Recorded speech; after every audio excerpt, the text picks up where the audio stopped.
Non, pas encore. Bonsoir.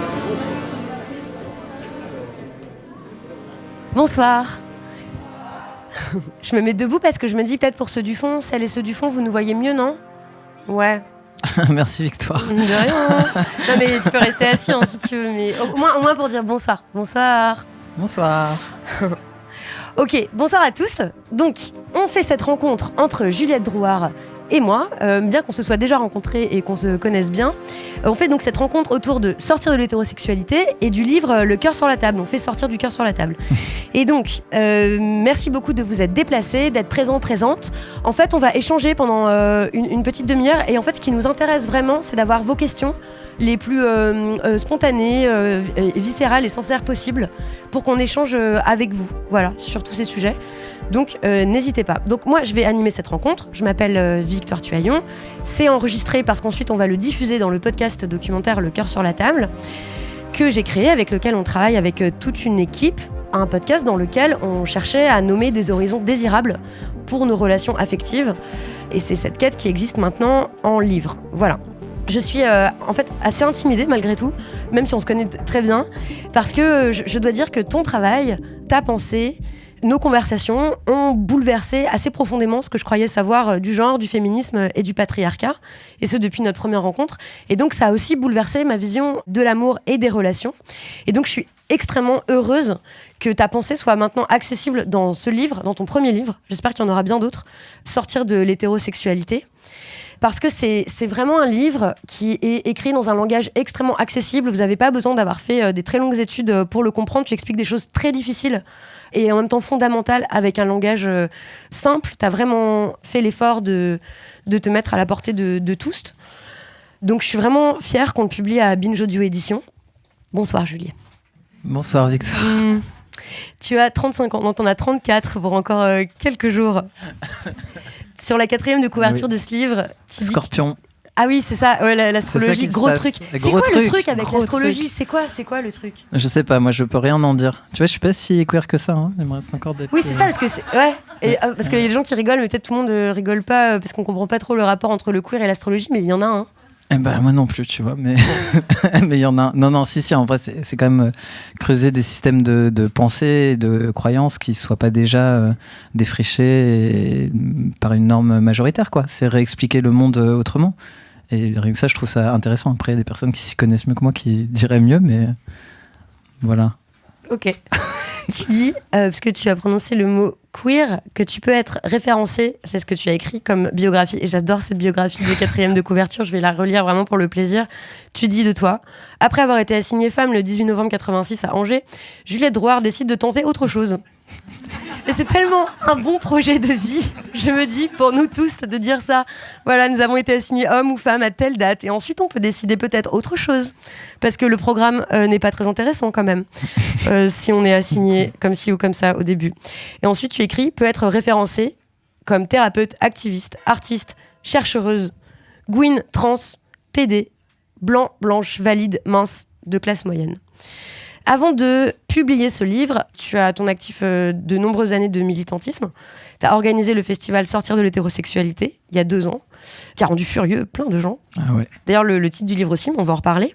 Dans Le cœur sur la table, on t'a entendu dans l'épisode 2 et dans l'épisode 3 en quelques minutes parce que c'est le jeu du documentaire. Donc ce soir, je me disais que c'était l'occasion d'entendre plus longtemps ta voix et ta pensée.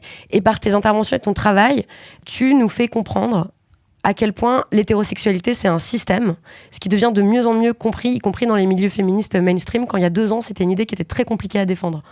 Où en fait, c'est une évidence depuis 30 ou 40 ans, pour plein de personnes queer, pour plein de personnes lesbiennes, à quel point l'hétérosexualité, c'est un système, c'est pas juste une préférence, mais c'était inaudible, y compris dans les milieux féministes éduqués et tout. Tu disais que c'était l'éléphant au milieu de la pièce que personne voulait nommer. Est-ce que tu mesures la différence qu'il y a entre, justement, il y a 2 ans, il y a 3 ans et maintenant, sur cette question-là ? Oui, en tout cas sur, on va dire par rapport à ce qui peut être entendu médiatiquement de manière plus large. Effectivement, là, il y a 2-3 ans, c'était pas... dans les milieux queer, oui, c'est très su, mais c'était pas discuté par les personnes femmes, on va dire ça comme ça. Et là, je trouve que effectivement, aujourd'hui, c'est possible de l'écrire dans des titres de livres ou dans les sous-titres de livres, de nommer l'hétérosexualité, parce qu'en fait, c'est toujours la question qui occupe, y compris les personnes femmes. le couple hétérosexuel, la violence des personnes hommes, etc. Mais le sous-basement de dire en fait peut-être qu'au lieu de l'égalité homme-femme, on pourrait carrément faire autre chose, en général, n'est pas creusé là-dessus, donc ça reste un tabou à ce niveau-là. Et je sais pas, j'ai l'impression qu'il y a un peu des formes de cycle, quoi. Qu'il y a eu le cycle un peu plus connu avec Monique Wittig, le MLF, les scissions. Donc ça, c'est fin des années 70, début 80. Ouais. Et que effectivement, j'avais le sentiment, en tout cas quand à la deuxième édition là, du festival qui s'appelait Sortir de l'hétérosexualité, c'est vrai que c'était pas une question qui était discutée à ce moment-là. Et donc j'espère que l'issue en sera peut-être plus heureuse que le dernier cycle. Parce qu'on rappelle que le dernier cycle, ça tu reviens là-dessus dans Sortir de l'hétérosexualité, sur comment ça s'est passé, comment le débat a été posé, et comment il a été résolu, ou plutôt pas résolu. C'est-à-dire qu'il y a eu une espèce de scission qui s'est créée entre féministes qui voulaient pas démordre de leur hétérosexualité et qui faisaient preuve de lesbophobie, et les féministes qui ont dit mais vous comprenez rien en fait à ça, on est en train de remettre radicalement en cause le système, et vous accrochez à votre hétérosexualité, à ce système-là, parce que ça vous favorise aussi, ou parce que vous refusez de voir certaines réalités en face. Et ça a créé beaucoup de violence, en fait, énormément d'incompréhension, et c'est très dommage pour la cause de toutes les personnes minorisées, de toutes les personnes sexisées, comme tu le dis. Bah oui, ça me rappelle qu'au festival, justement, j'avais croisé des personnes lesbiennes qui se rappelaient de ces moments-là et qui avaient vraiment la gorge serrée, parce que je pense que c'était d'une ultra-violence qu'on a du mal à imaginer aujourd'hui, ce qui s'est passé à ce moment-là. Après, moi je veux dire, je fais pas d'études universitaires sur le genre, donc retracer un peu l'histoire de cette question de l'hétérosexualité, franchement je l'ai fait avec des pages Wikipédia et en demandant à des potes, donc c'est pas un truc, je peux pas dire que c'est un travail de thèse, mais en tout cas c'était un peu comprendre comment ça a été soulevé, sourcé. Après j'ai travaillé sur cette question, mais en tout cas repérer un petit peu les mouvements qui étaient impulsés, et je pense que peut-être c'était pas, en tout cas ça n'a pas été reçu à ce moment-là par certaines, on va dire la majorité des personnes femmes impliquées dans le féminisme. Après, ça ne veut pas dire que ça n'a pas été reçu par toutes les personnes femmes. C'est toujours aussi qu'est-ce qui nous parvient de l'histoire à ce moment-là. Je pense que, mais en tout cas, peut-être que c'est sûr qu'il y a des questions Enfin, ça vient questionner très très profondément. Et donc, et je pense que aussi à ce moment-là, le fait de ne pas déplaire aux personnes hommes est aussi peut-être complètement crucial, parce que c'est une question matérielle, même si c'est pas forcément pensé consciemment, mais quand on gagne moitié moins, quand on a moitié moins de retraite, et encore que, enfin, je veux dire, les ressources, elles viennent aussi de cette mise en conjugalité. Donc, à un moment donné, tout le monde ne peut pas aussi se permettre de divorcer de ça. Donc je pense que peut-être c'est ce qui se passe. Après, le problème, c'est que c'est resté complètement, en tout cas à ce moment-là, dans le débat public, pas conscientisé. Enfin, il y a une grande différence entre dire sciemment, ok, moi je vois le dos, c'est un vrai problème, mais en fait, j'ai pas les ressources, donc ce sera comme ça pour ma vie, et dire en fait, vous dites n'importe quoi, et c'est un peu comme ça que ça s'est soldé. Après, peut-être juste pour dire un mot de plus, j'ai l'impression que il y a aussi le sexisme qui divise les personnes femmes, des personnes lesbiennes notamment, sur l'enjeu aussi de je sais pas comment dire, comme si c'est jamais possible d'avoir tout. C'est pas possible à la fois d'accéder à la parentalité et d'accéder à des ressources matérielles et d'accéder à des relations qui mettent pas en jeu la domination. Donc en tout cas de vouloir une forme d'épanouissement peut-être émotionnel ou sexuel, et comme s'il y avait un truc qui se percutait à cet endroit-là aussi, de rage, qui fait en tout cas que peut-être c'est dur de s'allier et de ne pas s'opposer sur ces enjeux, parce qu'on voit bien que certaines ont accès à certaines choses et puis d'autres ne peuvent pas les avoir en même temps. Tu penses à quoi concrètement parce que je suis pas totalement sûre de saisir. Pardon, peut-être que les personnes lesbiennes, en tout cas, il y avait cette idée en tout cas d'émancipation. Mais par contre, c'est aussi des coups dans la gueule, c'est aussi moins de moyens matériels, c'est aussi pas d'accès à la parentalité, etc. Et les personnes femmes, il y a cette idée aussi de subir toutes les contraintes de la conjugalité en hétérosexualité, de subir dans l'intimité tout l'enjeu des oppressions, mais d'un autre côté, d'en tirer aussi certaines ressources matérielles, de pouvoir avoir accès à la parentalité, etc. Qui font que peut-être ça structure, en tout cas, des formes d'opposition plutôt que d'alliance. En tout cas, il peut y avoir, je pense, une certaine rancœur sur on peut pas. Ou de l'envie, en fait. Ou de l'envie. Et je mais pense des deux que, côtés, en vrai. Ouais, et je pense que du coup, c'est important, tu vois, de comprendre aussi que... Enfin, que c'est dur de cheminer, du coup, vers une alliance par rapport à ces enjeux-là, mais qu'on peut le faire si on rend, effectivement, je pense, justice et avec justesse ce qui a été pensé, par qui, comment, pourquoi. C'est-à-dire qu'au final, c'est quand même le sexisme qui nous divise et qu'il y a une alliance assez évidente Et objective à faire. Et objective entre les populations, on va dire meufs, lesbiennes, enfin voilà, trans, PD, gouine, intersexes. Pardon, je sais pas, je me... Mais si, mais en fait, je trouve ça... Ok, alors en fait, j'avais pas du tout prévu de partir là-dessus, mais en fait, c'est aussi ce qui me passionne, me questionne depuis un certain temps. Et personnellement, c'est ça qui a guidé mon travail aussi dans le livre Du cœur sur la table ou dans le documentaire. C'est-à-dire de pas... Enfin, moi, je suis positionnée et située en ce moment comme une meuf cis-hétéro. Donc, ce que t'appelles une femme, d'après Monique Wittig, qui dit, voilà, les femmes, c'est les personnes qui sont en relation quasi obligatoire avec des personnes hommes et qui s'identifient comme ça. Bon, je le dis très mal, je paraphrase très mal Wittig, mais je suis de cette position-là. On en a souvent parlé tous les deux. Et quand tu parles d'alliance, moi, je crois à ça. C'est-à-dire, je vois pas où serait l'opposition. J'ai aucune envie de rejouer les luttes des années 80, des années 70, parce que ça va nous mener nulle part, en fait. Et parce qu'on voit bien où ça nous mène à des faux malentendus, à des faux... alors qu'objectivement, on a les mêmes intérêts, en réalité. Mais par contre, ça questionne qu'est-ce que ça veut dire être en alliance, en fait, concrètement. C'est quoi les actions de solidarité concrètes et comment on peut se réconcilier et comprendre qu'on pense pareil, en réalité, même si on ne part pas exactement des mêmes réalités. Et je trouve que ton livre fait ça, vraiment, avec beaucoup de douceur, en fait, dans le texte, mais de clarté aussi et d'honnêteté. Et moi, j'ai compris cette histoire de qu'est-ce que je veux dire quand je dis que je suis hétérosexuelle. Et c'est toi qui m'as appris que c'était pas une identité qui avait à être figée, en fait, que ça pouvait bouger, et que c'était pas qu'une histoire de ressenti, que c'était une histoire de conditions matérielles aussi, et que tout ça pouvait changer, en fait, qu'on n'était pas obligé d'être, de coller à une identité toute sa vie. Bref, on va revenir à tout ça et le développer. J'imagine que vos questions vont aussi porter là-dessus parce qu'évidemment, là, ça paraît peut-être un peu abstrait ce dont on parle, mais quand on dit révolutionner l'amour, réinventer les relations, imaginer autre chose, imaginer des futurs, des horizons désirables, etc., on parle aussi de ça. Mais je voudrais que vous entendiez la langue de Juliet. Et donc, je trouve que ce serait bien que vous entendiez le début de son livre, qu'on rentre dans le vif du sujet. Et donc, j'aimerais qu'on en lise un bout avec Diane et Naomi. Mais sont-elles là ? Incroyable. Bienvenue. Venez. Alors, Diane et Naomi, Diane Mileli travaille pour Binge Audio Édition. Naomi Titi est la productrice du cœur sur la table. Bravo. Okay.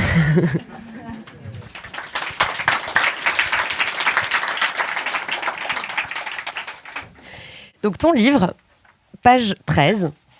Attends, d'abord, je voudrais faire un petit sondage par applaudissement ou claquement de doigts ou claquement de langue. Qui a lu le livre Sortir de l'hétérosexualité en claquant des doigts ou de la langue ou autre chose ?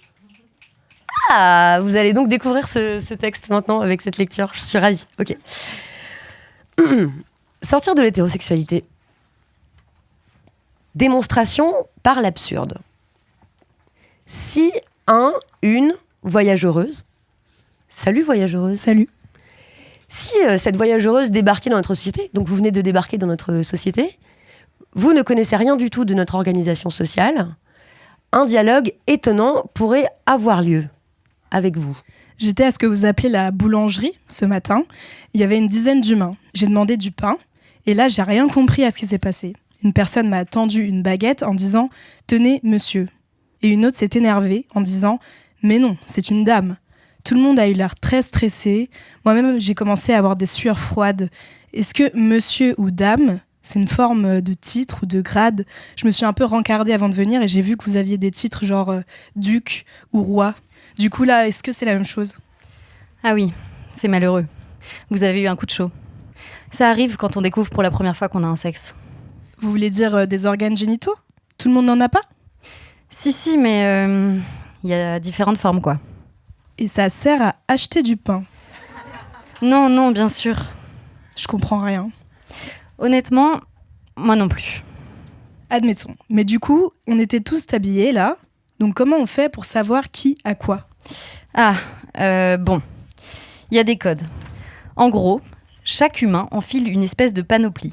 Une coupe de cheveux, des bijoux, des parfums, des mimiques, des attitudes, des tons de voix plus aigus ou plus graves, pour donner des indices sur ce qu'il y a là dans la culotte. Et comme vous n'êtes pas entraîné, forcément, pour les autres, c'était pas clair en ce qui vous concerne.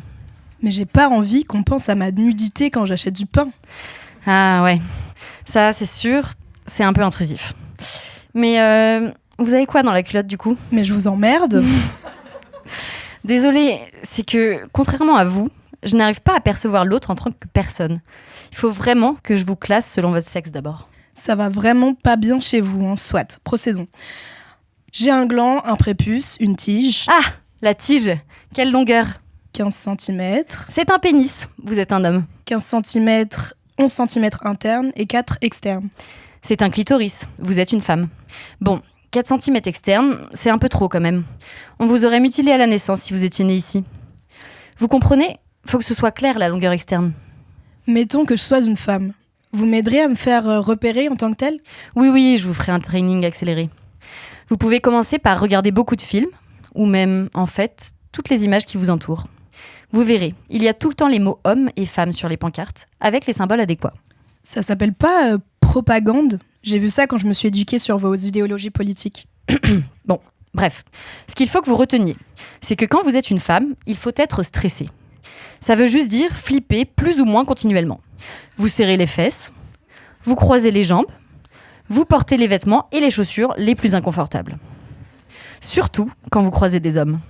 Là, vous montrez le plus de stress et de docilité possible. Voix douce ou aiguë, l'air gêné, pas les pieds ancrés dans le sol, plutôt en flottement ou perché. En gros, montrez que vous êtes soumise et que leur présence compte pour vous. Portez des bijoux, des parfums. Faites-vous petite, qu'ils puissent avoir l'impression qu'ils peuvent vous déplacer.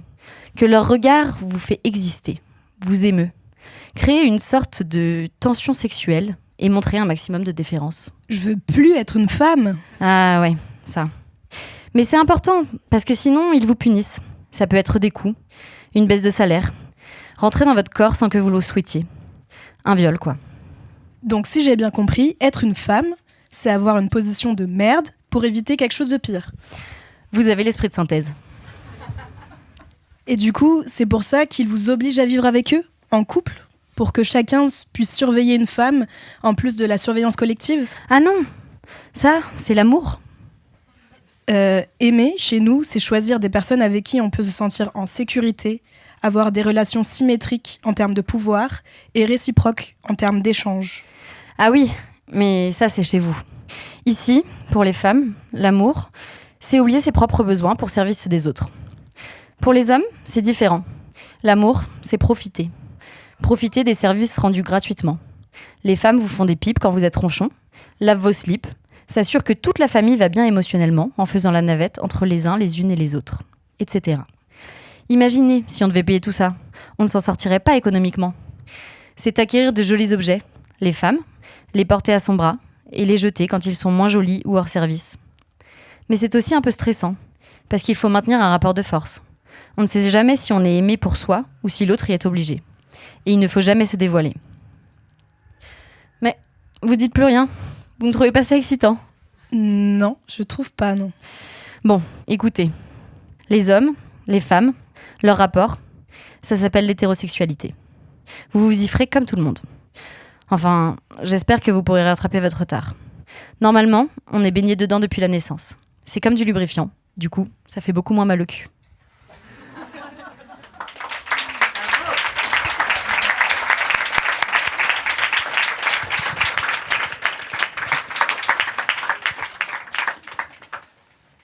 Merci, bravo, Diane et Naomi. J'adore ce dialogue. Et donc ça continue en fait. Ensuite, c'est un retour sur chaque aspect là qui a été nommé, sur les rapports entre le sexisme et le capitalisme, sur l'absurdité effective quand on y pense d'assigner un rôle social à des hommes, à des personnes en fonction de la forme de leurs organes génitaux. Et donc, et c'est ça qui nous intéresse dans Le cœur sur la table, à quel point ça déforme et ça mutile ce qu'on appelle amour. Et donc on appelle amour quelque chose qui n'en est pas du tout, en fait. Donc je vais pas raconter tout ce qu'il y a dans ton livre parce qu'on n'a pas le temps. Et aussi parce que je voudrais vraiment que vous le lisiez, en fait. Il n'y a aucune paraphrase qui va lui rendre justice. Ça fait 130 pages et tout est là. Par contre, je voudrais qu'on revienne ensemble sur des formules chocs que tu utilises et qui peuvent heurter. Et quand je dis qu'ils peuvent heurter, en fait, je pense aux hétéros qui n'ont pas du tout l'habitude d'être remis en question, que ça heurte, notamment ce titre, sortir de l'hétérosexualité. Je sais, je l'ai vu autour de moi, j'ai vu des réactions et tout ça, que les gens sont...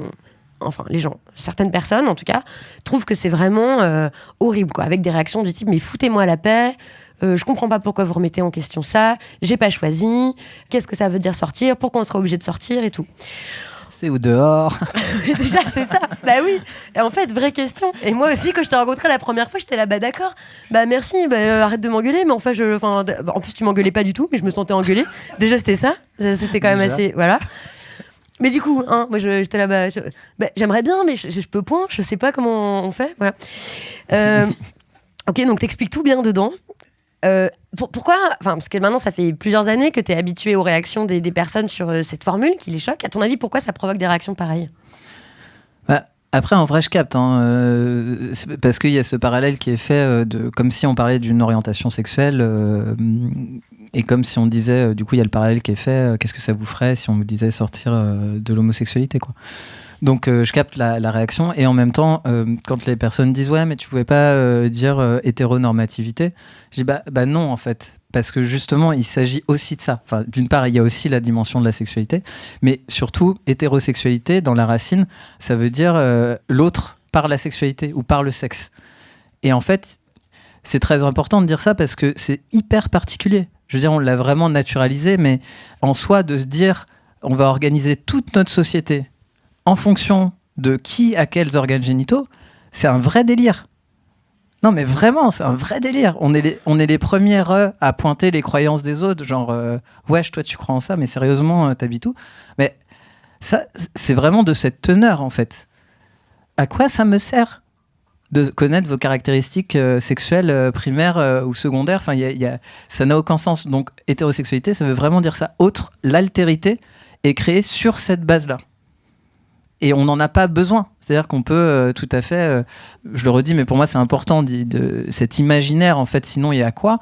On peut tout à fait être des personnes sans qu'il y ait ces concepts, on va dire, homme-femme, et vivre notre vie que ce soit en habitant avec n'importe quelle autre personne, en aimant n'importe quelle autre personne, en faisant sexualité avec n'importe quelle autre personne, et quand et si on a envie de procréer, ce qui est différent de la parentalité, le faire avec une personne avec qui les gamètes sont compatibles ou dans un centre médical, et on peut être aussi parent, ce qui est encore différent, avec n'importe quelle autre personne. Donc ces concepts ne sont pas nécessaires et c'est quand même très très très particulier de se dire qu'il faut tout organiser à n'importe quel endroit de l'espace là où on va s'organiser autour de ça. Donc oui, ce mot il est extrêmement important parce qu'il veut dire exactement ce qu'il veut dire et que depuis il nous est inculqué comme ça. On dit pas je suis hétéronorme, on dit je suis hétérosexuel. Donc c'est ça la vraie question et la politisation de cette idée. Et je sais plus pourquoi. De toute façon, je divague. Parce que je disais pourquoi.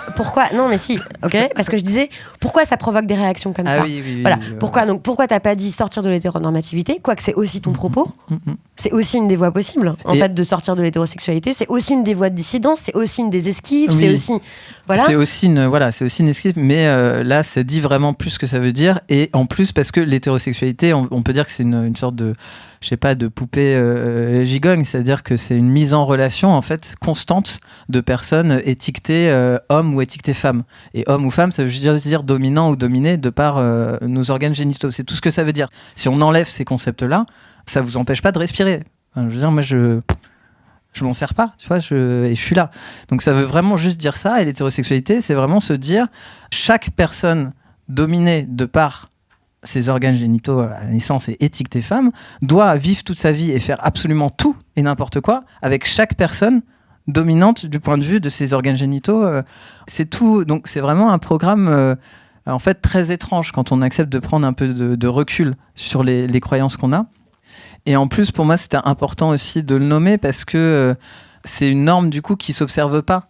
Enfin voilà, c'est comme d'autres normes majoritaires. La blanchité. La blanchité par exemple, qui ne veut pas se regarder en face. Et chaque savoir, enfin je crois que c'est Foucault qui disait ça, enfin c'est bien la seule chose que j'ai lu, mais je crois que je l'ai déjà lu, et c'est vrai, que chaque savoir sur l'autre est un pouvoir sur l'autre. Et c'est pas du tout pareil une fois que on se sent observé, on se sent étudié, et on est là, ok. Bah, là il y a aussi pour moi ce mouvement-là. C'est j'ai été observé en tant qu'homosexuel, enfin, je mets des guillemets là-dessus, à la loupe. Et donc, ça fait de moi un objet qui est observé. Et pour moi, c'est important aussi De retourner le regard. de retourner le regard et de renverser ce rapport de force. Et de dire, bon, bah voilà. Explique-toi. Ce qui me fait penser à ce compte Instagram qui s'appelle Explain Yourself. Donc, dis donc les hétéros, expliquez-vous. Avec plein de mèmes et d'images, de trucs qu'on questionne pas pour re-questionner ça. Et je trouve que c'est la grande force des pensées, une des grandes forces des pensées queer et lesbiennes et tout. Moi, je dis souvent, je crois que j'ai jamais dit publiquement, mais que tout ce que j'ai appris d'important dans ma vie, il me semble, sur mon corps, ma sexualité, tout ce qui a véritablement retourné mon regard, changé mes yeux et tout, ça vient des pensées queer et lesbiennes et des pratiques queer et lesbiennes, vraiment fort. Et ce truc de retourner le regard, ça me rappelle la démarche sur les masculinités, en fait, d'un point de vue féministe. C'est-à-dire que d'un coup, ce qui apparaissait comme normal, allant de soi, ne pouvant pas être questionné, et ben d'un coup, là où on avait défini la femme comme autre, d'un coup, on retourne le regard et on dit « Mais pourquoi vous êtes comme ça ? Pourquoi vous faites ça ? D'où c'est la norme ? Qu'est-ce qui se passe ?» Et là, sur l'hétérosexualité, c'est aussi ça, ce retournement de regard qui est très, très riche et donc qui libère des potentialités qu'on n'imaginait même pas, en fait, une fois que c'est fait. Mais c'est un peu heurtant parce que du coup, effectivement, comme la première fois quand on s'est rencontrés, je te dis, bah oui, mais ça se décide pas. On peut pas dire comme ça, moi je suis persuadée d'être folle amoureuse de garçons, de personnes assignées hommes depuis que je suis petite. Bah ça se décide pas, ça se contrôle pas. Est-ce que tu peux me redire ce que tu m'avais dit à ce moment-là ? Ah merde, je sais plus. Tu m'as... Ah, moi, ok, c'est pour refaire Non, mais... Non, je te jure, je sais plus vraiment. Moi, je me souviens de ta grande douceur et de ta patience infinie, de genre, non mais écoute, en fait, tu disais, mais tu crois ça, mais en fait, demande-toi, en fait, pourquoi ? Qu'est-ce que c'est ? D'où ça vient ? Regarde ce désir-là, qu'est-ce que tu veux dire, en fait, par ça, tomber folle amoureuse ? Est-ce que tu peux imaginer autre chose ? Est-ce que ce que t'appelles amour, là, qui est en fait empreint de plein d'histoires de domination et tout, je t'avais un tout petit peu raconté ma vie et t'étais là, c'est pas si super que ça, en fait, tu vois, c'est peut-être que... Là, tu peux... Mais tu l'as dit avec beaucoup de... Tu te souviens de ça ? Non. Pas du tout. Non, moi, ça a changé ma vie, mais sûr que toi, t'as expliqué ça à 200 personnes. Donc, moi, j'étais là. Bon, d'accord ? Sacré déj. Sacré déjeuner pour moi, bien sûr. D'accord. Non, parce qu'on en a reparlé il n'y a pas très longtemps aussi. Et tu m'as dit... Je me souviens de ce qu'on a mangé. Mais par contre, c'est ça. Mais pas de ça. Non, ensuite, on en a rediscuté, je t'en ai reparlé. Et tu m'as dit, mais parce que c'est absurde que les gens s'accrochent à ça, comme si on avait la même... Par exemple, si on parlait que de sexualité, comme si on avait la même sexualité à 15 ans, à 30 ans, à 50 ans. Et de le voir comme un truc figé, au lieu d'accepter le fait que c'est très construit, même si ça nous semble viscéral, venir du plus profond de nous-mêmes et tout ça, que pas du tout. Et qu'il faut se laisser juste la possibilité que ça change, en fait. Et qu'on va peut-être pas toute notre vie être attiré par le même type de personne. Et que bien sûr que ça paraît absurde d'être attiré par un type de personne, en fait. Ouais, c'est clair que moi j'ai tendance à penser que tout ce qui est construit peut être déconstruit. Après, deux propos liminaires, comme on dit. Enfin, je crois que j'ai écrit comme ça dans le livre, mais parce que pour moi c'est ça que je pense. C'est-à-dire on peut tout à fait aimer évidemment une personne malgré que ce soit une personne, on va dire, dominante sur le plan du sexe, ou dominante sur le plan de la classe, ou dominante sur le plan de la race. Enfin, je veux dire, je hiérarchise pas en fait ces dominations. On en est tous traversés à plein d'endroits.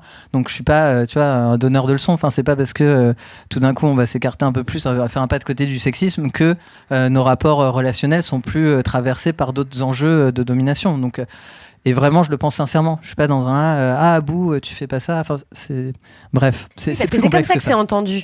Voilà, en fait, c'est comme ça que c'est perçu. C'est comme si on a l'impression que tu dis, mais alors que tu dis pas du tout ça. Genre, espèce de féministe nulle. Si tu étais cohérente, tu serais avec des femmes et tout. Tu n'as jamais dit ça. Personne ne dit ça, en fait. Non, et puis en plus, tu serais pas avec des femmes déjà. Tu serais avec des lesbiennes. Donc ça, c'est déjà autre chose. Mais même ça, je le dis pas, tu vois. Donc. Pour dire à mon niveau de pincette. Oui.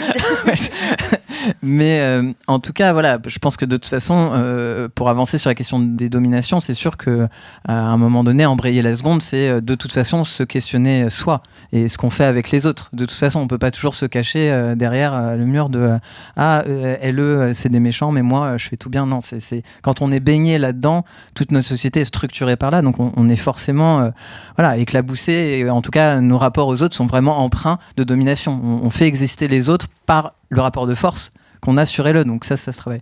Mais bref, ça, c'était une précaution oratoire. Celle-ci étant prise. La deuxième. Ouais, ah oui, si. L'autre, c'est l'aspect matériel, mais on en a déjà parlé. C'est-à-dire, dire sortir de l'hétérosexualité, encore une fois, c'est bien gentil, mais tout le monde n'a pas les mêmes ressources.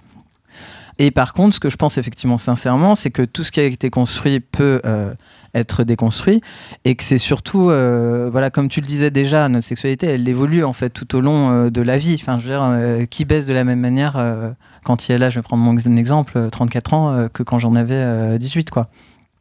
Et c'est pas une injonction évidemment à faire sexualité, ce que je dis. Mais du coup, il faut accepter que effectivement, c'est pas d'une fluidité absolue, ça se décide pas comme ça, mais c'est pas non plus d'une rigidité absolue. Et que je pense qu'on tend en fait à s'aligner sur nos valeurs. Vraiment, je pense que quand on comprend profondément quelque chose, mais profondément et sincèrement quelque chose, on tend à s'aligner sur nos valeurs, même si c'est petit à petit, même si c'est quand il faut.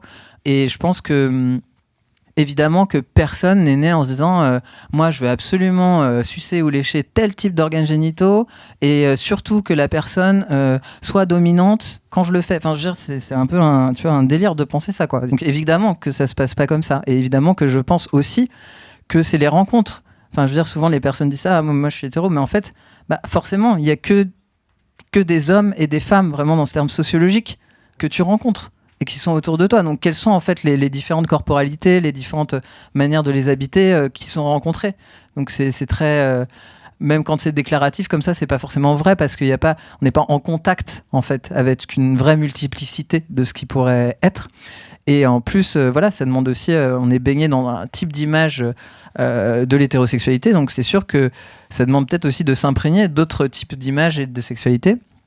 Et pour finir... je pense que quand soi-même on bouge, ça bouge. C'est-à-dire, là, je vais prendre juste mon exemple personnel. Encore une fois, j'ai de leçons à donner à personne, mais j'ai beaucoup bougé, moi, dans mon corps et dans la manière, dans mon expression, on va dire, de genre.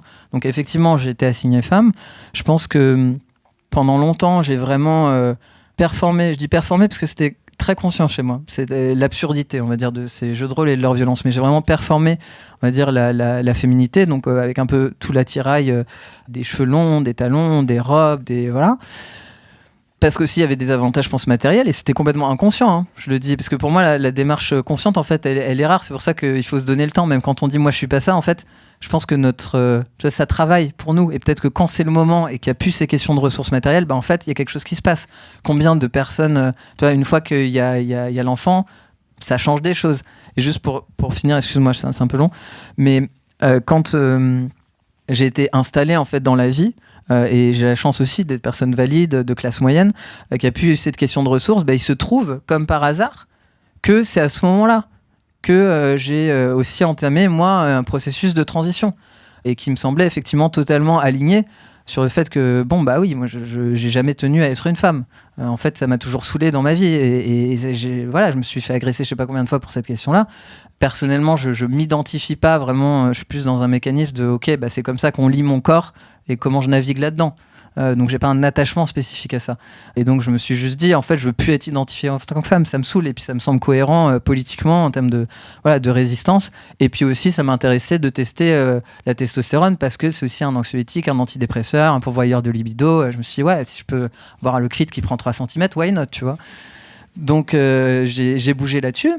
Et en fait, bouger moi-même dans le genre et m'autoriser aussi ce mouvement-là, ça m'a complètement fait bouger aussi dans la manière dont j'envisageais les personnes. C'est vrai que j'avais été beaucoup plus, avant, on va dire, attiré par des personnes qui avaient été assignées femmes. Et puis à force de lecture, d'alignement de valeurs, de moi, de bouger, en fait, aujourd'hui, c'est vrai que je suis attiré par tout type de corporalité, du point de vue du genre.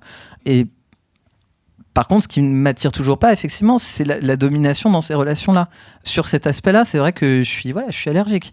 Donc une personne qui est assignée homme à la naissance de par ses organes génitaux et qui persiste à vouloir être un homme... C'est-à-dire à dominer. À dominer, c'est tout ce que ça veut dire. C'est-à-dire c'est qu'il la y a seule besoin, définition. toi, ta formule, c'est qu'il y a besoin d'appuyer sur la tête des autres pour se sentir exister. En tout cas, qui ne réinterroge pas à la fois le fait que ce soit une catégorie sociale et la persistance de vouloir continuer à se définir ou d'habiter cette posture ou de vouloir être identifié comme tel, ou en tout cas où il n'y a pas de déclic, moi, ça ne m'intéresse pas. Je veux pas.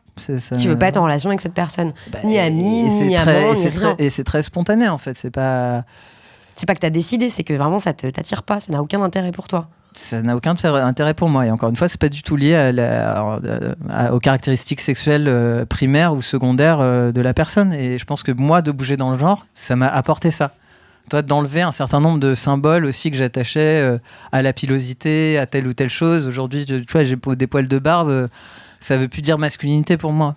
Ça veut dire poil de barbe, tu vois. Bon. Vraiment, donc je pense que dans la vie, en tout cas, on peut changer. Je pense qu'on tend à s'aligner quand même avec nos valeurs et que voilà, c'est pas totalement fluide, mais c'est pas totalement rigide non plus. Merci beaucoup. Je trouve que moi, ça fait écho à des expériences que je lis aussi ou que je vis, en fait, de à quel point, quand je dis ne plus être attiré par ça, quand toi, tu parles de ça aussi, que t'as aucune envie, en fait, d'être en relation avec des personnes qui aiment leur domination. Bah moi non plus, en fait. Et c'est une des façons pour l'instant dans laquelle je suis, c'est-à-dire, d'accord, pour l'instant, on dirait que c'est plutôt des personnes assignées hommes qui m'attirent et tout. Mais en fait, par contre, ce que ça veut dire dans la relation, c'est que c'est devenu insupportable pour moi d'entamer des relations avec des personnes qui ont encore besoin de me dominer pour se sentir exister. Et je sais qu'il est possible de faire autrement. Et je pense que c'est ça aussi que ça ouvre. Et pour eux aussi, en fait. Et c'est ce que t'écris, c'est ce qu'on entend un peu dans le dialogue, mais t'y reviens dans ton livre, et ce sera ma dernière question. Dans le dialogue inaugural, il y a ton personnage, celui qui explique les règles du jeu là, de notre monde aux voyageuses. Il dit ouais, les mecs cis hétéros, là, c'est super, les femmes vous font des pipes, ils font votre lessive et tout ça. Par contre, c'est un peu stressant parce qu'il faut toujours maintenir un rapport de force. Et puis, on sait jamais si on est aimé pour soi, si l'autre est obligé. Et puis, tu reviens là-dessus, page 113, tu dis les hommes aussi auraient tout intérêt à faire changer le système. CIS écrit comme CIS, parce que c'est une vie où on appuie sur la tête de l'autre. C'est pas une vie sereine, ni une vie sûre. Et donc, comme tu sais que ma petite marotte, ça reste... qu'est-ce que c'est la masculinité ? Qu'est-ce que c'est la masculinité dans ce monde patriarcal, dans ce système-là ? Et c'est aussi aux thérapeutes que je m'adresse en te posant cette question. Est-ce que cette position occupée dans les relations affectives par les mecs cis hétéros, c'est une position enviable ? Est-ce que c'est même compatible avec l'amour, en fait, avec le fait d'aimer ? J'aurais tendance à répondre un peu comme tout à l'heure, c'est-à-dire que pour moi, c'est un endroit de domination tu vois, systémique, comme d'autres positions de domination. Donc, je pense que quelles que soient les positions de domination, en tout cas, effectivement, c'est pas ça qui crée l'amour, parce que ça crée juste un rapport de force. Enfin, je veux dire, il n'y a rien d'autre à chercher derrière. Donc ça n'empêche pas qu'à d'autres endroits, ça ne le soit pas, à d'autres endroits de la relation. Mais en tout cas, sur cet aspect-là, ou ce pan-là, ça se résume juste à une question de rapport de force. Et effectivement, je ne pense pas qu'on puisse un jour se sentir en sécurité soi-même, ce qui est quand même un grand enjeu dans la vie. On ne peut pas se sentir en sécurité soi-même si on exerce une violence sur quelqu'un d'autre. C'est pas possible. Ou une domination. Oui, quand je dis violence, c'est une domination. Je pense à plein de mecs qui sont par exemple en relation avec des femmes qu'ils dominent de plein de façons et qui adorent ça en fait, qui ne peuvent aimer que ça, que des femmes plus faibles, plus jeunes, moins riches, moins cultivées, qui jugent moins intelligentes. Je suis consternée, ça fait plusieurs temps là que j'entends des mecs me raconter tout naturellement qu'ils trouvent leur meuf bête en fait, tu vois. Ils le disent pas comme ça, mais tu comprends quoi, tu vois, qu'ils ont jamais été en relation avec des filles qui trouvent aussi intelligents qu'eux. Tu vois, tout naturellement. Et en fait, je me dis, mais où est l'amour là-dedans ? Qu'est-ce que c'est ? Et je les vois en plus incapables de désirer des égales. Et je me dis que c'est une des voies aussi pour nous tous, en fait, de désirer l'égalité, en fait, vraiment. Mais après, ouais, je pense que... une des choses aussi pour moi qui était importante dans le livre et qui pas souvent... où j'avais l'impression de moins lire ça, c'est que j'ai pas un point de vue...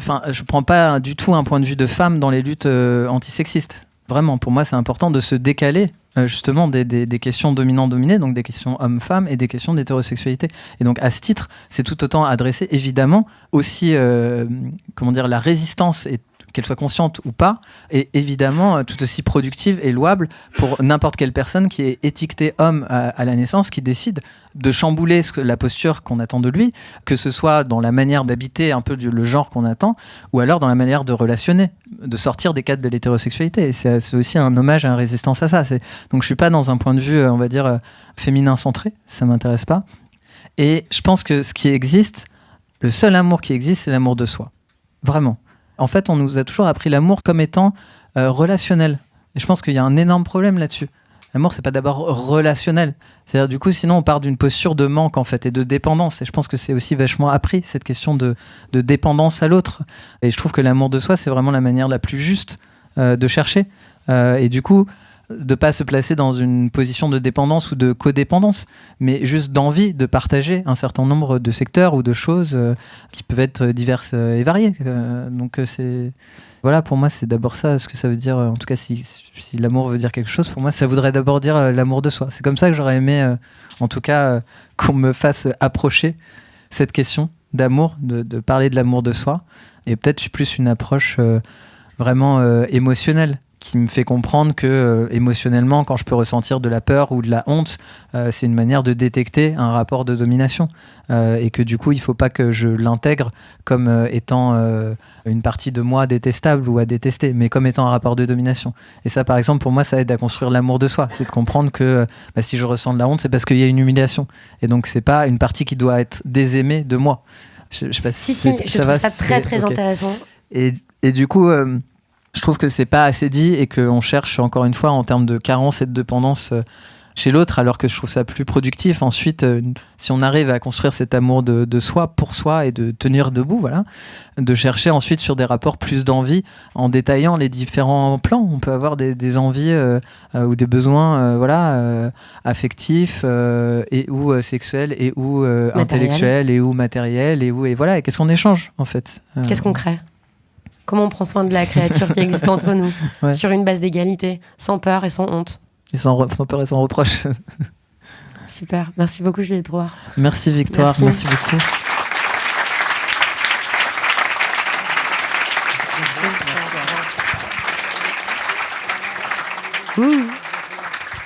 Vous savez, c'est l'heure des questions.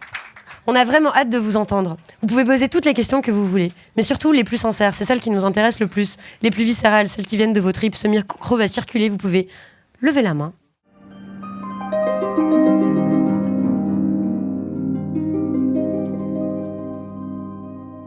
Ouais, juste pour dire, parce que moi ça me gêne un peu, Victoire elle fait un super boulot et elle est encore en train de taffer là avec l'interview. Toi aussi, tu taffes. Mais non, mais j'aimerais bien aussi si vous avez des questions sur les livres de Victoire, parce que du coup on n'en a pas parlé alors qu'il est évidemment tout aussi important, il n'est pas sur cette table d'ailleurs.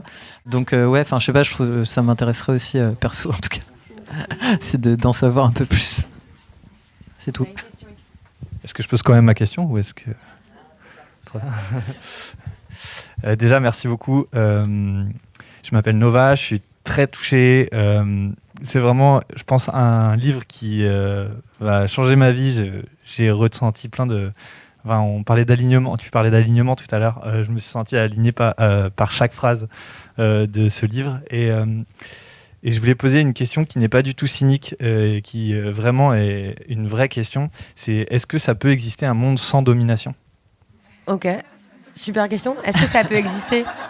Bah moi je pense que, moi c'est le monde dont je rêve en fait. Voilà, pour moi c'est ça le monde qui a un sens. Ça veut pas dire qu'en disant il n'y a pas de domination elles vont pas exister, et pour l'instant il faut faire avec. Donc la question qui se pose pour moi c'est comment on fait avec ça, comment on invente autre chose. Et c'est ça qui fera disparaître les dominations, en fait.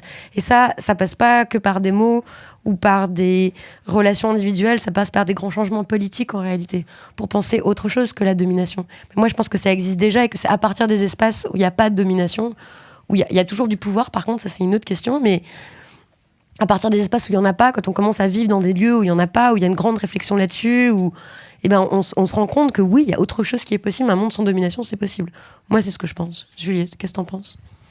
Je tends à le croire. En tout cas, je ne sais pas ce qui me vient à l'esprit. Après, je ne suis sûrement pas qualifié pour répondre à cette question, mais ce qui me vient à l'esprit, c'est qu'aujourd'hui, plus que jamais, c'est possible. Dans le sens où peut-être que j'ai l'impression qu'une des questions de démarches qui sont à l'opposé du mouvement de domination, du coup, prennent le temps du consensus et du consentement. Donc moi, ce qui me vient à l'idée, c'est la question de la temporalité, en fait. De la temporalité, de prendre son temps versus un aspect peut-être de productivité. Et peut-être qu'aujourd'hui, justement, plus que jamais, c'est possible. Parce que la question de la productivité, en réalité, si les ressources étaient mieux réparties, elle est réglée.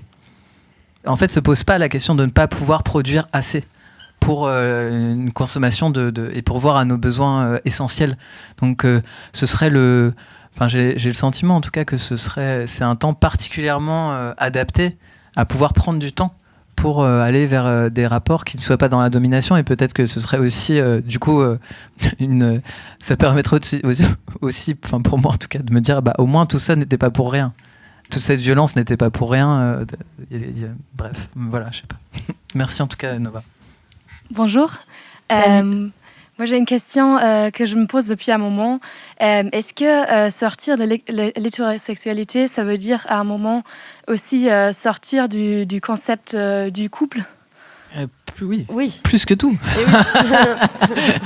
Plus que tout, effectivement. Non, mais c'est une, De ce qu'on appelle c'est le une très bonne question, dans le sens où le pourquoi, on va dire, de l'enjeu de cette domination-là, il est effectivement vraiment l'exploitation quand même du travail des personnes. Et ça l'est toujours en général quand on forge une domination. C'est pour exploiter le groupe forgé comme différent, dominé, etc. Et où c'est justifié. Et le travail exploité, effectivement, il l'est principalement à l'intérieur, dans le cadre du couple. C'est effectivement le travail de reproduction, ce qui a été beaucoup travaillé par les personnes féministes, plutôt que de production. Donc effectivement, sortir de la question du couple, c'est sûrement aussi d'abord ça. Reproduction, je précise, c'est pas juste reproduire au sens de fabriquer un nouvel être humain, c'est tout le travail de reproduction de la force de travail. Donc c'est tout le travail qui consiste à, qui est le travail domestique non rémunéré en fait, qui consiste à faire à manger, à prendre soin, à nettoyer, à faire tout cet énorme travail qui, on le sait, est aujourd'hui très déséquilibré et pris en charge en majorité par les personnes minorisées, que ce soit des femmes, des personnes racisées, des personnes pauvres, etc., quand ce travail-là est rémunéré. Donc oui, donc sortir du couple, oui, même si en fait la domination elle se reforme dans toutes sortes de relations, hein, donc sortir du couple, ça dépend ce qu'on appelle le couple. En réalité, on peut aussi imaginer une relation entre deux personnes qui soit pas un rapport d'exploitation ni de domination, et que ces personnes diraient on est en couple parce qu'on n'a pas inventé encore d'autres mots pour ça, mais voilà. Oui, grave, quand on dit couple, en tout cas, c'est de la manière dont ce qu'il produit actuellement, en tout cas. Mais c'est sûr que c'est difficile d'imaginer qu'ils produisent autre chose dans le cadre de cette mise en relation, on va dire, de cohabitation, plus de parentalité, plus de sexualité, plus de... Enfin, voilà. Plus d'organisation du marché du travail et tout ça. C'est-à-dire, en fait, on pourrait imaginer que si... il y avait des immenses réformes politiques, une révolution pour faire en sorte qu'on soit pas obligé de travailler 40 heures par semaine, qu'on puisse avoir des habitats complètement différents, qu'on puisse partager la charge d'élevage des enfants, qu'on puisse faire tout ça, en fait, le couple ressemblerait plus du tout à ça. Et on serait bien. Voilà, ça veut pas, hein ? Non mais voilà, ça veut pas dire qu'on serait obligé de faire du sexe avec plein de personnes différentes. Moi, j'entends très bien, il y a des gens, ils sont comme des oiseaux de paradis, là, ils se mettent ensemble pour toute leur vie, c'est bien. Pas de problème. Juste qu'il n'y en a pas un qui exploite l'autre, quoi. Oui, bonjour. Merci. J'ai une petite question. C'est en considérant à un moment donné que le soi finit par se confronter à l'autre, comment structurer l'amour de soi sans dominer l'autre, justement ? Peut-être sans se faire violence à soi-même, parce que c'est sûrement... Enfin voilà, c'est peut-être ce jeu de miroir là. Mais effectivement, c'est une question complexe. Mais après, je pense sincèrement... Enfin, je vois pas, à moins d'y passer 10 heures, de comment on peut traiter cette question-là vraiment dans le fond. Mais en tout cas, c'est une question, je pense, qui est importante de se poser à soi, quoi. Ça peut être comme une quête, en fait, non ? Comme un fil directeur, en fait. D'essayer de se dire ça, comment je fais pour pas faire de mal aux autres ? Comment je fais pour pas dominer les autres ? Où est-ce que je les domine ? À quel endroit ? Pourquoi je fais ça ? Enfin, cette capacité d'introspection, de réflexivité, de tout ça, non ? C'est ça qui aide aussi. Voilà, ça s'apprend, je pense, toute la vie. Et ça te part, à mon avis, d'un désir sincère, d'abord. Parce que je pense qu'il y a plein de gens qui disent « Ah non, mais j'ai pas du tout envie de dominer ». Mais en fait, ils y sont bien, aussi. Ils ont pas tellement envie de le remettre en question. Je pense que ça passe d'un désir sincère de remettre ça en question, non ? Déjà. Est-ce qu'il y a une autre question ? Oui. En fait, j'ai envie... Nous, on est bien installés, donc j'aurais trop envie qu'on parle longtemps, mais je sais que vous l'êtes pas trop, alors bon... Oui, bonjour. Hello. Déjà, je voulais dire que j'ai adoré le livre de Juliette. Merci beaucoup d'avoir fait ça.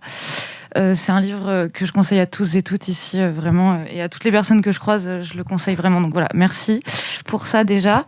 Du coup, ma question, j'ai été d'accord avec absolument tout ce qui a été écrit. Il y a notamment un point qui a soulevé une question.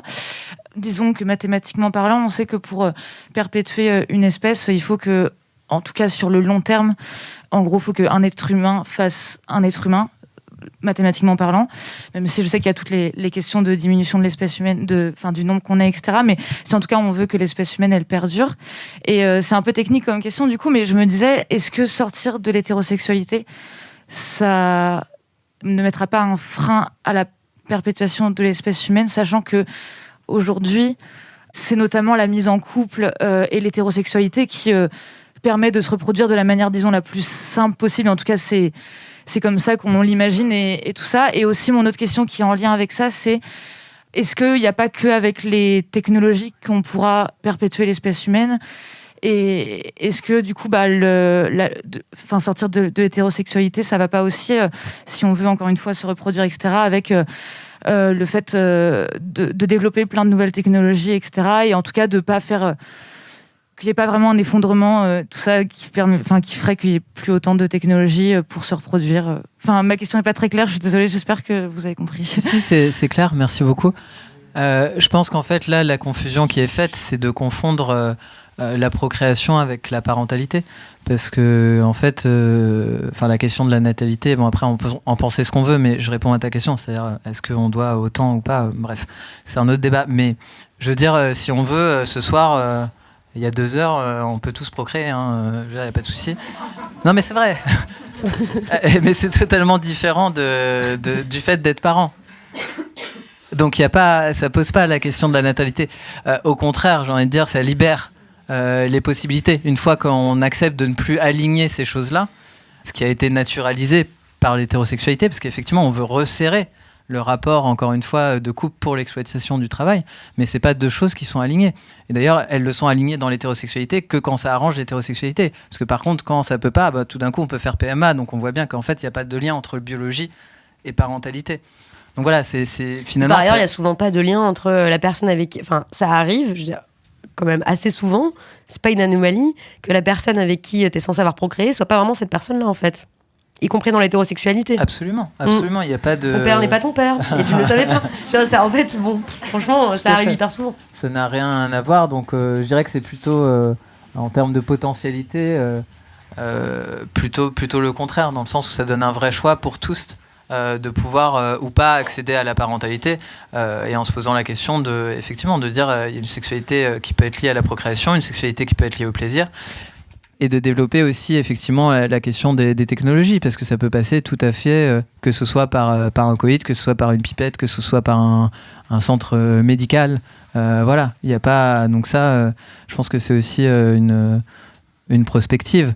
Et du coup, ça me permet de dire un truc que je trouve fondamental et très important, que j'ai oublié de dire, mais j'essaye de dire en interview, c'est que moi, je suis... En fait, j'ai pas de mots pour la rage que je ressens, vraiment, sur l'invisibilisation, mais totale, du côté absolument inhumain de laquelle on prive les personnes qui ne sont pas hétérosexuelles de parentalité. C'est absolument inhumain, en fait. Et même les personnes LGBTQI, en fait, ont intégré que c'était normal. Parce que si on disait pour n'importe quelle autre catégorie sociale de personnes, parce que c'est des catégories sociales, encore une fois, vous, non, mais laisse tomber. Si je disais à un groupe de personnes hétérosexuelles, en fait, vous n'aurez pas d'enfants, mais ça change ta vie, en fait. Ça change ton rapport à la mort, à la vie, à la transmission, à matériel, à comment tu vieillis, ça change tout. Je vais vous dire, voilà le taux de dépression, voilà le taux de conduite suicidaire. Et je pense que ça, c'est complètement sous-estimé parce qu'on est tellement influencé par la naturalisation de la parentalité hétérosexuelle qu'on réalise même pas, mais à quel point ça nous fucked up. Parce que le message envoyé, c'est franchement, ta vie, ça vaut vraiment pas la peine d'être transmis. Donc, est-ce que ça vaut la peine d'être vécu? Ça, j'en sais rien. Et en plus du fait que, du coup, au-delà de réinventer l'amour, on est obligé de réinventer la poudre à chaque fois, parce que les vécus queer ne se transmettent pas. Donc bref, je voulais souligner ce point, parce que en fait, c'est d'une violence qui est inouïe. Qu'on a du mal à penser encore. Et qu'on a du mal à penser, y compris chez les personnes qui en sont privées. On n'oserait même pas penser priver de parentalité une autre catégorie sociale. Parce qu'on sait ce que ça engendrerait. Les gens deviendraient ouf, ils sont là, mais c'est une dictature. Bah ouais, en fait.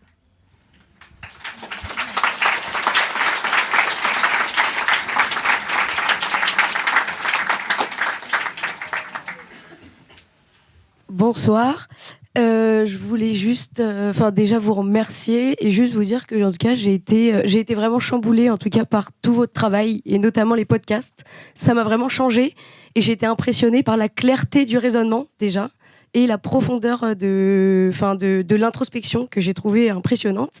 Et je voulais vous demander en fait, depuis que j'ai écouté ça, j'ai vraiment pris conscience de tout ça et je voulais vous demander comment on arrive aussi à pas se laisser bouffer par cette prise de conscience. Parce qu'en fait depuis que j'ai pris ce recul-là, je me sens, je peux plus relationner avec ces gens-là parce que j'ai tout remis en question. J'ai pris du recul et Et de manière concrète, c'est super compliqué. Et enfin là, je suis hyper.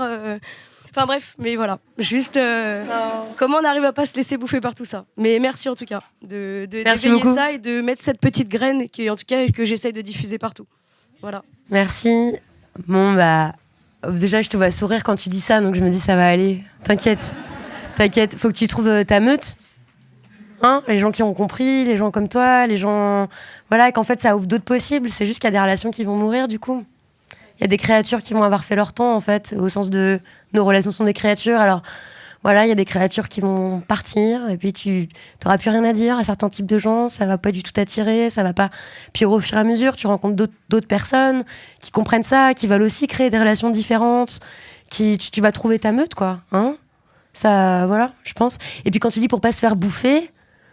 Mais vous savez, dans le podcast, merci ce que tu as dit dessus, parce que effectivement, on a beaucoup travaillé avec Naomi Titi, Diane Jean, Solène Moulin, qui signe la musique, et aussi avec mon amoureux, Bertrand Guillot. Ouais, super musique, c'est vrai, super réalisation, pour que ce soit pas juste des mots, pour que ça crée des émotions, que ça rentre dans nos corps, que ça infuse comme ça, que ça... Bon. Et donc, dans ces podcasts-là, par exemple, ce qu'on se disait tout le temps, c'était que c'était dur, il y avait des trucs qu'on disait c'est dur, hein, de regarder ça, de te dire... par exemple, réfléchir pendant des années à la violence, au sens de la violence. Je sais que c'est une expérience que tu fais aussi, Juliette, de se dire mais pourquoi en fait, pourquoi tant de violence, pourquoi c'est horrible quand t'es mis en face, quand tu veux bien ouvrir tes oreilles et écouter l'ampleur et l'horreur de tous les récits de violences sexistes et racistes et dues à des oppressions systémiques partout. C'est épouvantable en fait. Tu peux avoir, nous souvent en se disant envie de se jeter par la fenêtre, en fait c'est horrible, mais on se disait ok, il faut que la joie qu'on a, elle soit aussi forte que ça, en fait, que le désespoir dans lequel ça nous met. Donc, il faut trouver la joie, là, quelque part. Pas de façon artificielle, mais la joie, elle peut se trouver dans le plaisir de la très bonne musique, par exemple. La joie, elle peut se trouver dans des nouvelles relations que tu crées. Elle peut se trouver quand tu vois que, en fait, face à toutes ces relations de domination-là, il y en a d'autres qui sont possibles d'être créées, et d'un coup, tu vis ça. Tu vis la solidarité concrètement, tu vis l'échange concret, tu vis la camaraderie, tu vis la delphité, tu vis d'autres choses, tu vis l'érotisme. Est une force extrêmement puissante. Moi, j'aurais crevé, je pense, de désespoir, en fait, s'il n'y avait pas ça, qui me tenait depuis que j'ai commencé à produire des podcasts féministes. Moi, c'est mon truc, j'ai pas de leçon à donner, hein, mais je constate que l'érotisme, ça a été quelque chose qui m'a gardée vivante et pas complètement au fond du seau. De même que se réancrer dans son propre corps. Nous, on se disait souvent, quand on faisait les podcasts, quand on parlait de tout ça, on devenait obsédé par ces sujets, mais on se disait, ok, il faut retourner dans le corps, il faut faire du sport, il faut bien se nourrir, il faut bien dormir, il faut rigoler, il faut penser à autre chose, il faut aller danser. On a fait une grosse fête là pour la sortie du bouquin, pour la sortie de Sortir de l'hétérosexualité, du cœur sur la table. Et moi, j'ai vraiment tenu à ce qu'on danse, en fait, qu'on exulte, quoi, pour pas se laisser bouffer, justement. Voilà, je pense que c'est la seule solution. La joie, voilà.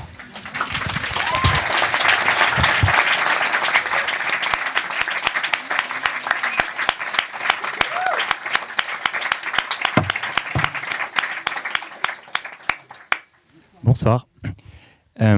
Si jamais on se considère comme homme cis hétéro, donc en position de domination. Hello. Peut-être. Bonsoir. Je sais pas. Qu'est-ce qu'on a à gagner, enfin gagner entre guillemets, à sortir de l'hétérosexualité? Ok.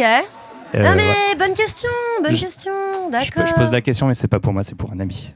C'est pour un ami? Oui. Ok. Bah, vas-y, en fait, fin, je sais pas, une partie, t'as tout à perdre. Franchement, voilà. Mais l'autre partie, moi, c'est ce que je crois, j'en suis sûre. T'as à gagner la fin d'une vie nulle. C'est nul. C'est lamentable. Les relations que la plupart des mecs cis-hétéros ont sont nulles à chier. Vraiment, c'est pourri. Ils sont incapables d'intimité. Ils ont des discussions nazes. Ils ont la maturité d'enfants surgâtés, égoïstes, ils comprennent rien, ils se mettent pas à la place des autres. C'est naze. Moi, je suis consternée, vraiment. Tu sais, j'en ai encore parmi mes amis, hein. Quelques-uns, vraiment, mais de plus en plus, chaque semaine avançant, je suis stupéfaite, je suis consternée, vraiment. Je me dis, mon gars, oh là là. Je suis désolée pour toi, hein, vraiment, c'est nul.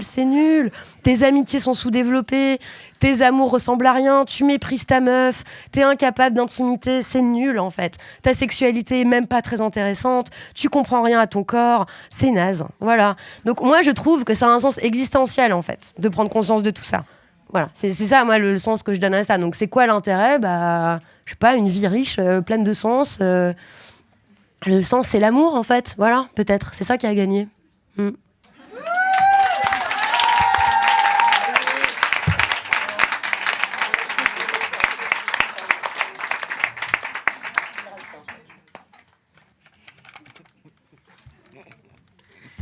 Ce qui m'empêche pas d'avoir des relations, encore une fois, avec des mecs hétéros, ok ? C'est juste que je pense qu'il faut vraiment augmenter son niveau d'exigence, en fait. Voilà, moi, il y a plein de trucs. Ou alors, je les tolère avec une sorte de pitié. Je suis désolée pour eux, vraiment. Bonsoir. Bonsoir. Malgré tout ce qu'on vient de dire, et notamment la question juste avant, en fait, moi, j'ai arrêté de relationner avec des mecs cis hétéros depuis quelques mois. Et même si je suis d'accord avec tout ce qu'on s'est dit, malgré moi, j'ai l'impression que j'arrive pas à désacraliser le regard de ces mecs. Et qu'en fait, je me sens quand même un peu plus séduisante quand c'est eux qui me le disent. Et j'arrive pas à comprendre d'où ça vient. Et ça me saoule. Et je sais pas comment on fait pour sortir de ça. Voilà, je sais pas s'il y a une réponse. Bah oui, mais ça va prendre longtemps. On a été brainwashés depuis qu'on est né. Alors, ça prend du temps. Faut être tout doux. Moi, j'adore faire du yoga. Ah oui, il y a ça aussi qui m'a tenu en vie, là. Bon, bah, en yoga, tu peux pas faire ton grand écart tout de suite, quoi. Hein. Faut y revenir, refaire, réétirer tes tendons doucement, étirer tes muscles, recommencer, ça fait mal et tout. T'es tellement mieux après. Mais bon, ça prend du temps, quoi. Faut être gentil avec soi. Hein. Ouais, rajoute un truc. Quand tu as posé ta question, ça m'a fait rebondir sur ce qui a été dit sur l'amour de soi. Parce que finalement, l'amour que tu as à l'intérieur de toi, il va être infini. Et du coup, peut-être que de ne pas aller le chercher à l'extérieur, en fait. C'est peut-être ça aussi, cette question. C'est-à-dire que finalement, on a peur de perdre les relations. Enfin, peut-être je vais partir en jeu. Quand je suis dans des relations hétérosexuelles, j'ai peur de perdre l'amour de l'autre. Et du coup, c'est vrai que maintenant que j'ai pris conscience de ça, à force de cultiver mon amour de moi-même, bah, au bout d'un moment, j'ai fini par lâcher cette histoire de est-ce que j'ai besoin de l'autre ? Est-ce que j'ai besoin de ces relations-là, en fait ? Enfin, je sais pas. Moi, c'est ce qui est venu. Et c'est plus on cultive ça, et plus je pense que la joie, elle vient de nous. Et après, on va plus chercher à l'extérieur.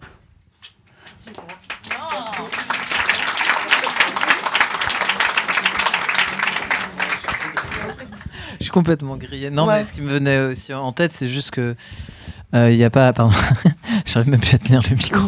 Je le tiens si tu veux. non, ce qui me venait en tête aussi, c'est que voilà, la société orchestre un nombre de possibilités limitées. Tu vois, t'as eu combien de dates avec une bonne butch qui te sort... Non, mais c'est vrai, t'as eu combien de dates avec des butch, t'as eu combien de dates avec des mecs trans, t'as eu enfin, tu vois, il y a aussi un truc, une sorte de... Enfin, si là, en tout cas, j'avais le sentiment, peut-être je me trompe, que tu parlais en termes de séduction plutôt sur cet aspect-là. Du coup, ça interroge ça aussi, tu vois, quels sont les corps qu'on croise et ceux qu'on croise pas. Et du coup, comment, tu vois, il y a d'autres possibilités ou enjeux ou choses qui s'ouvrent, et je dis ça tu vois, en complémentarité. Et après, encore une fois, personne s'est jamais forcé, tu vois. Si c'est ça pour toi, bah c'est ça, tu vois. Tu vas pas rester. Je veux dire, ça n'a jamais été. Aucune lesbienne s'est forcée à être lesbienne, tu vois. Aucun PD s'est forcé à être PD. Donc je pense que c'est pas. Enfin, il n'y a pas de dimension de s'imposer à soi-même des choses qui nous semblent. Ni de s'autoflageller, je rajoute, parce que je connais ça aussi, le côté c'est terrible, je suis encore tellement patriarcalisée de l'intérieur, mais pourquoi, mais c'est pas bien, mais je devrais pas, machin. Non, tout gentil. Et ouais, encore une fois, la domination, c'est d'abord peut-être, pour moi, l'interroger vraiment, et sincèrement, c'est balayer devant sa porte. Comment je construis l'autre, est-ce que j'ai des rapports de force avec les autres, voilà, pour moi c'est d'abord ça. C'est pas essayer de proposer tu vois, un tableau un peu idyllique de moi je relationne avec juste telle personne en fonction des catégories sociales de l'autre, et de dire voilà. Donc bref, c'est tout. Je relaisse tomber mon micro. Une dernière question, ultime question. Bonsoir. Merci d'abord pour cette rencontre et pour vos 2 livres. Alors, bon, je suis un peu embêtée parce que ma question, finalement, rejoint un peu la précédente. Moi, je me suis toujours, jusqu'à il y a pas longtemps, définie comme femme cis hétéro. Et je me suis aperçue que je cherchais, en fait, dans mes relations amoureuses, plutôt des hommes qui se comportaient comme des mentors à peu près. Et il se trouve que il y a quelques mois, on va dire, je suis tombée amoureuse d'une femme, ce à quoi je ne m'attendais évidemment absolument pas, mais que en fait, j'ai reproduit le même système, c'est-à-dire je cherchais, je me suis aperçu que ce qui me plaisait dans cette femme, c'était qu'elle c'était un peu un Pygmalion pour moi. Alors je me disais, mais en fait c'est à l'écoute de votre dernier podcast Romance et Soumission que j'ai réalisé ça. Je disais, mais en fait finalement, homme-femme, tu reproduis exactement le même système, quoi. Comment on fait pour sortir de ça, quoi. Donc ça rejoint un petit peu. Merci beaucoup déjà pour cette question et puis la sincérité que tu y mets. C'est pas facile de se découvrir comme ça en public en plus. Vraiment, merci beaucoup. Pour moi, ça c'est très intéressant et je pense que je l'aborde vraiment dans le livre. Et comment dire, ma trajectoire en tout cas de pour le coup professionnel ou de thérapeute, enfin je sais pas, parce que c'est à la fois professionnel et personnel, mais pour moi vraiment me fait pencher sur ces questions-là. Et pour le raccrocher au sexisme par exemple, c'est comment on socialise aussi les personnes étiquetées femmes à l'oubli de soi. Donc une fois qu'on apprend à s'oublier pour l'autre, effectivement ça revient un petit peu à ce qu'on disait tout à l'heure. Forcément qu'il y a une question de dépendance absolue. Parce que on ne considère pas ses propres besoins. Donc pour moi, ça revient aussi à une démarche de reprendre, presque j'ai envie de dire depuis le début, très corporellement, en fait, réhabiter son corps. Qu'est-ce que je ressens ? J'ai envie de quoi ? Souvent, c'est très compliqué pour les personnes étiquetées femmes de définir ce dont elles ont envie. Qu'est-ce qu'elles sont en train de ressentir dans leur corps ? C'est quoi l'émotion qu'elles sont en train de ressentir ? Qu'est-ce que j'ai envie ? Vraiment, souvent, ça passe par reprendre un certain nombre de trucs basics tellement on est exproprié de son propre corps et où du coup et c'est pour ça aussi ça répond un peu à la question de qu'est-ce que les hommes cis hétéros ont à y trouver, mais en fait c'est pas agréable non plus cette codépendance là et de devoir pourvoir, il y a un truc qui est pas intéressant ni pour l'un ni pour l'autre dans le sens où il y a quelque chose qui se co-construit pas, l'autre n'est pas exploré dans son intégralité vu qu'on cherche à faire un quelque part, et ce qui est enrichissant c'est quand même de voir l'autre pour l'altérité qu'elle peut proposer. Donc j'aurais tendance plutôt à dire un petit peu ça comme réponse, que c'est lié au sexisme, je crois, dans l'expropriation de son propre corps, et peut-être que en tout cas moi ça m'a beaucoup aidé de faire des démarches thérapeutiques pour vraiment reprendre contact avec moi, avec mes sensations qui vont ensuite donner lieu à des émotions, à les identifier, à les débrouiller et du coup à voir un peu ce dont j'avais envie, pour voir à ce dont j'avais envie, etc. et plus être dans un système un peu de codépendance avec l'autre. Bon, voilà. Parfait. Donc,